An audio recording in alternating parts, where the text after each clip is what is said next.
ከቀናት በኋላ ጉዞ ተጀመረ ወደ ሱዳን። ተጓዦቹ ጓዛቸውን በአህያና በትከሻቸው ጭነዋል።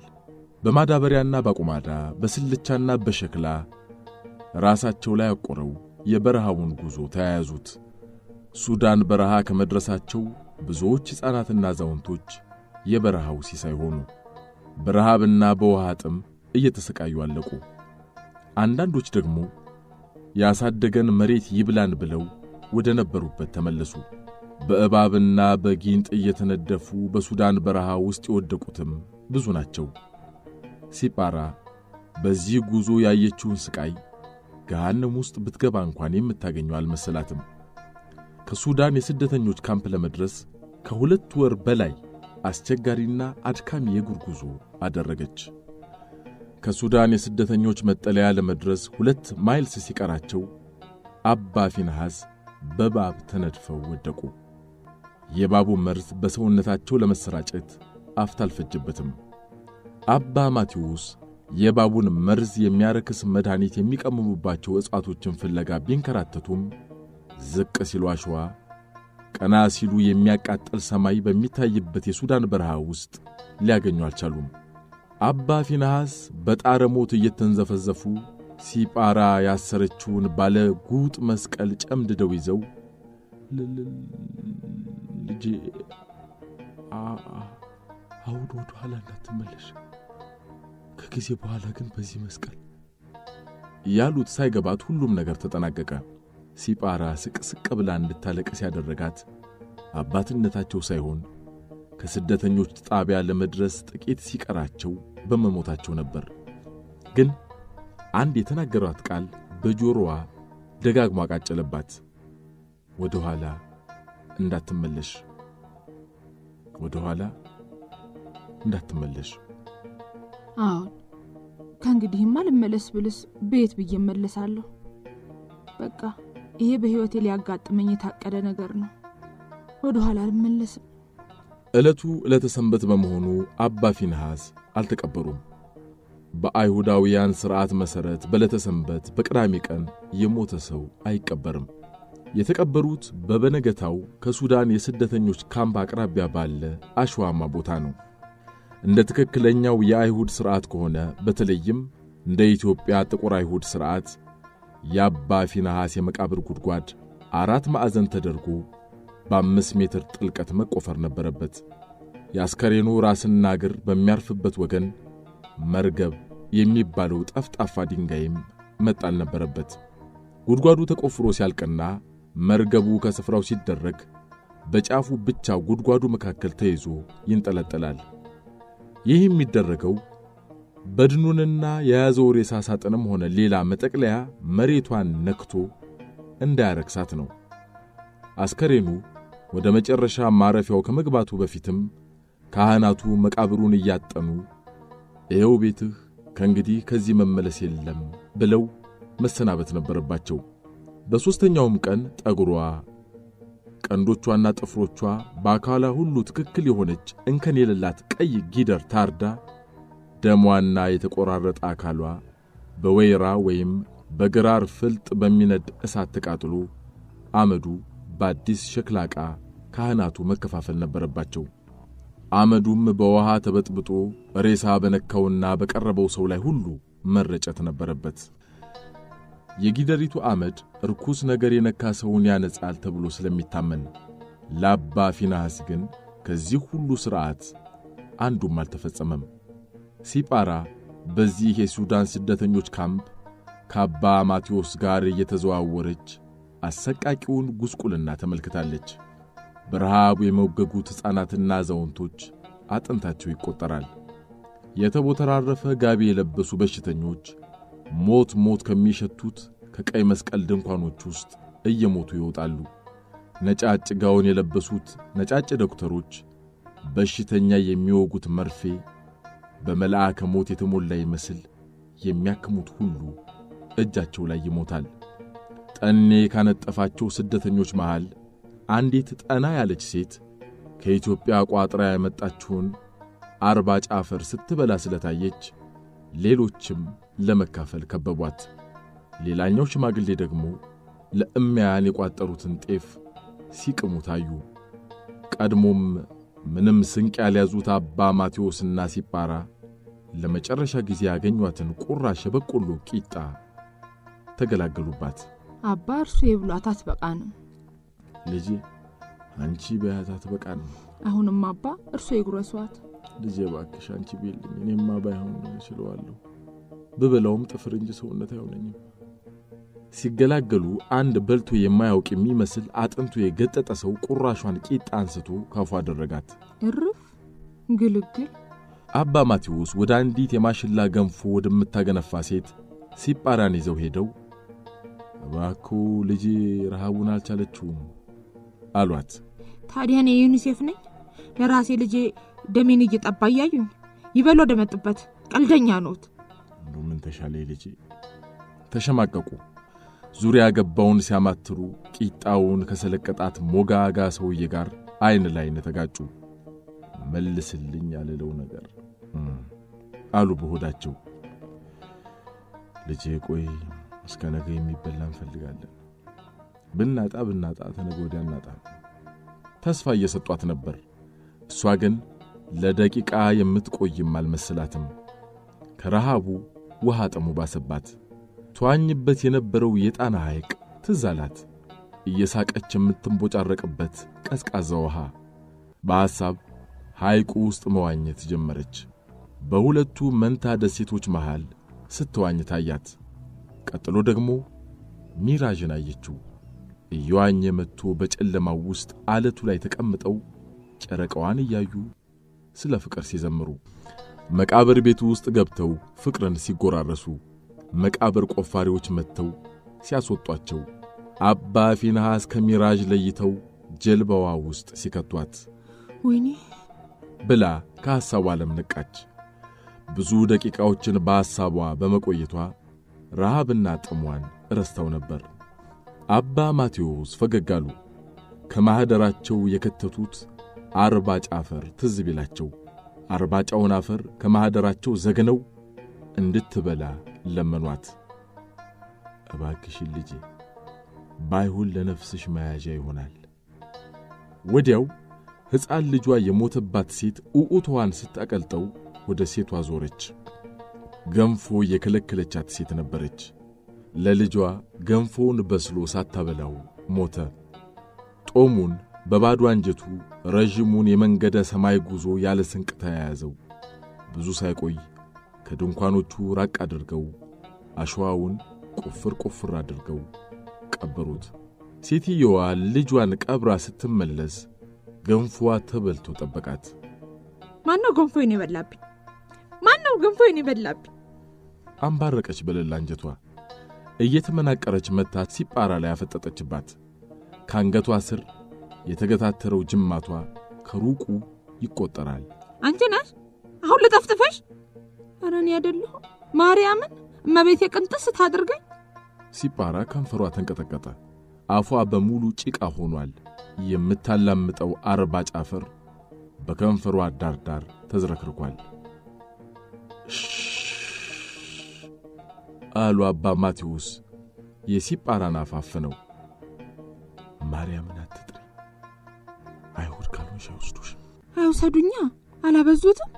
ደሞ እመቤቴን ማለት አልችልም። እሷን ጠልተው ማንን ሊወዱ ነው? አይውልሽ ለነሱ እኮ ኢየሱስ ገና አልተወለደም። እግዚአብሔር አንድ አምላክ እንጂ አንድም ሶስትም ነው ብለው በሥላሴ ያምኑ። ኢየሱስ ክርስቶስ ከማርያም የተወለደ የእግዚአብሔር ልጅ ነው የሚለውን አይቀበሉ።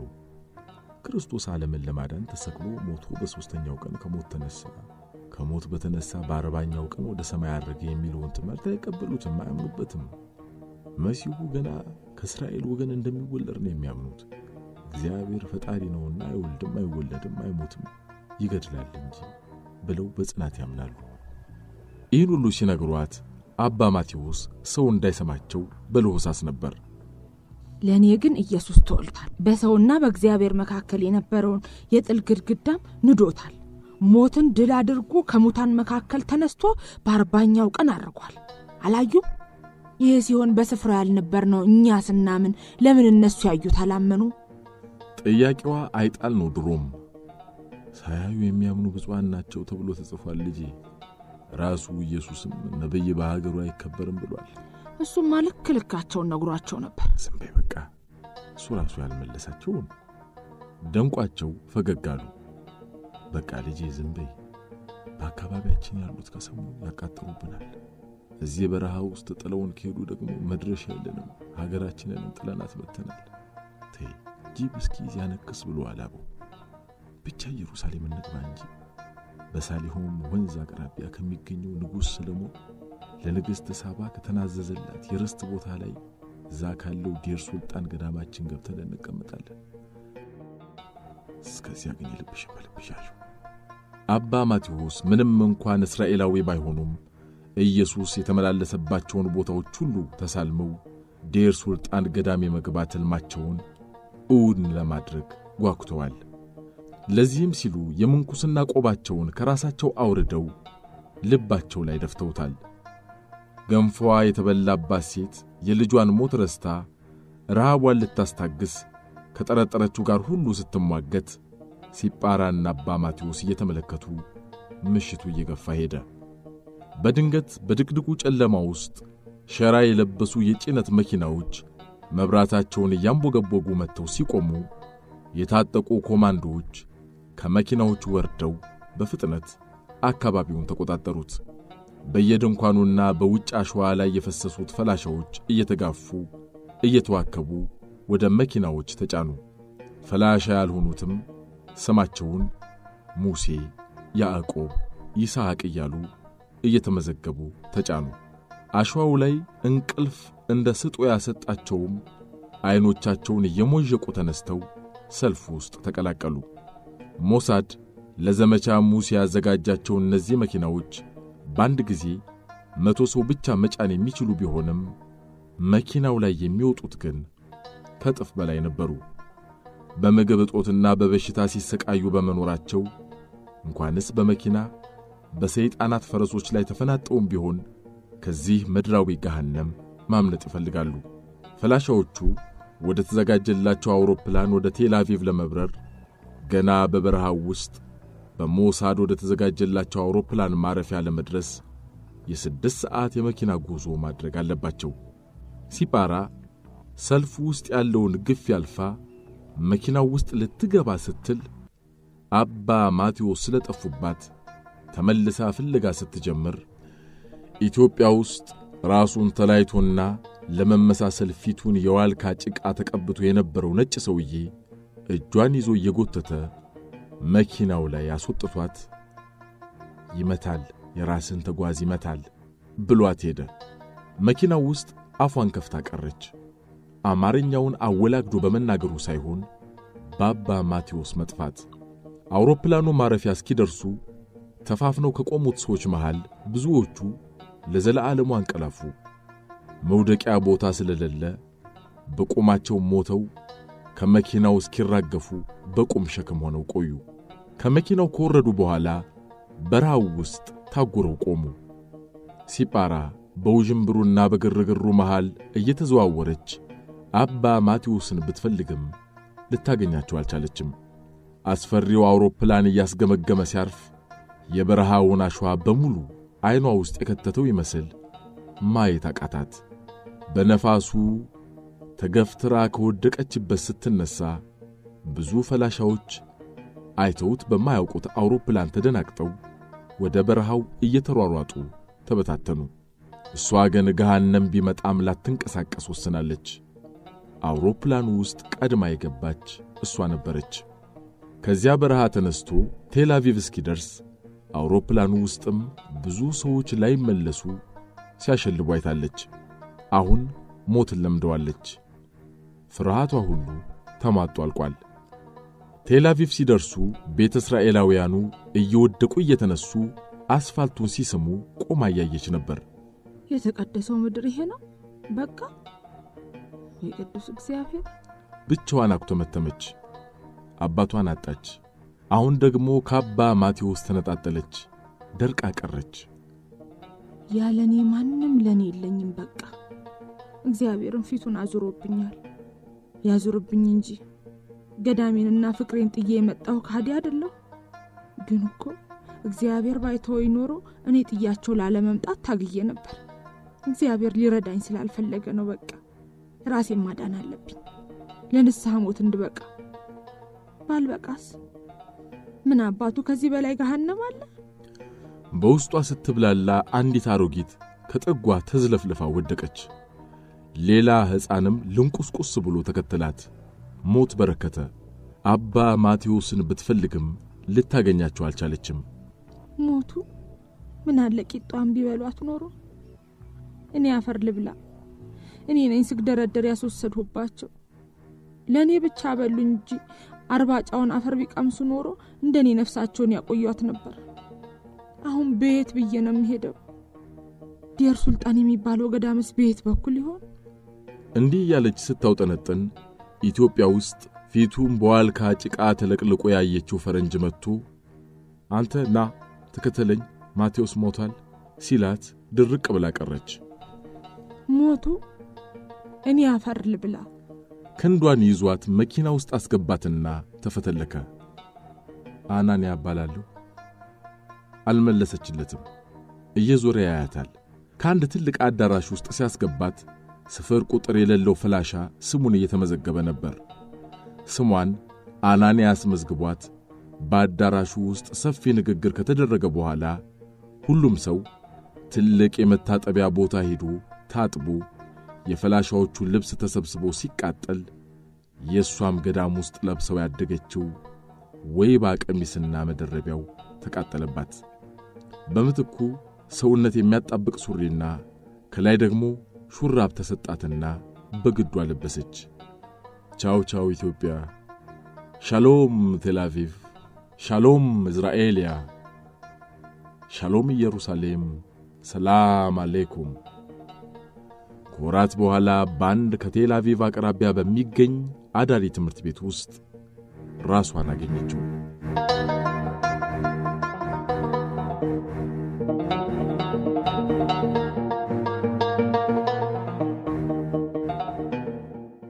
ከዓመታት በኋላ ደግሞ ሁሉም እስራኤላዊ ተማሪ እንደሚያደርገው ለወታደራዊ ግዳጅ ወታደራዊ ስልጠና ሰለጠነች። ዕብራይስጥ ቋንቋ ቀላጥፋ መናገር ከመቻሏም በላይ በወታደራዊ ቅልጥፍናዋ ትደነቃለች። ጽዮናዊነት በደሟ ውስጥ መቀላቀል ጀምሮ እስራኤል ለዘላለም ትኑር ማለትም ከጀመረች ዓመታት አልፈዋል። እስራኤል ባደረገቻቸው በስለላ የተቀመሩ ጦርነቶች ላይ ተሳትፋ የፈጸመችው ጀግንነት ሲታወሳት ለሷም ይደንቃታል። በዚህ ወቅት ነበር አናንያ ለሞሳድ የመለመላት። ሞሳድ ማንን መመልመል እንዳለበት ያውቃል። እሷ እንደሆነች የምትጨነቅለት ቤተሰብ የላትም። አባቷም ሱዳን ውስጥ የጊንጥና የባብ ሲሳይ ሆነው ሲወድቁ አይቷል። አደገኛው አናንያ፣ አጥማጁ ሞሳድ። ማንን ብላ ከግዳጇ ወደ ኋላ ትላለች? ለማን ብላ በጥቅም ትደለላለች? አጥማጇ አናንያ አጥማጇን አቦ ሸማኔ በማጥመዱ በኩል እንደተሳካለት ሁሌም ይናገራል። የፍቅር አዙሪት ውስጥ ለመክተት ሲል ደግሞ አሁንም ድረስ ከጥጓ ነው። ሲጳራ በትዝታ ተስባ ያደገችበትን የታሪኳን ደም ስትጠባ ለሰዓታት መቆየቷን ያወቀችው ዶክተር አናንያ እና ከዚያ ወዲህ አግኝተሽው አታውቂም ብሎ በጥያቄ አሁን ወዳለችበት ዓለም ሲመልሳት ነበር።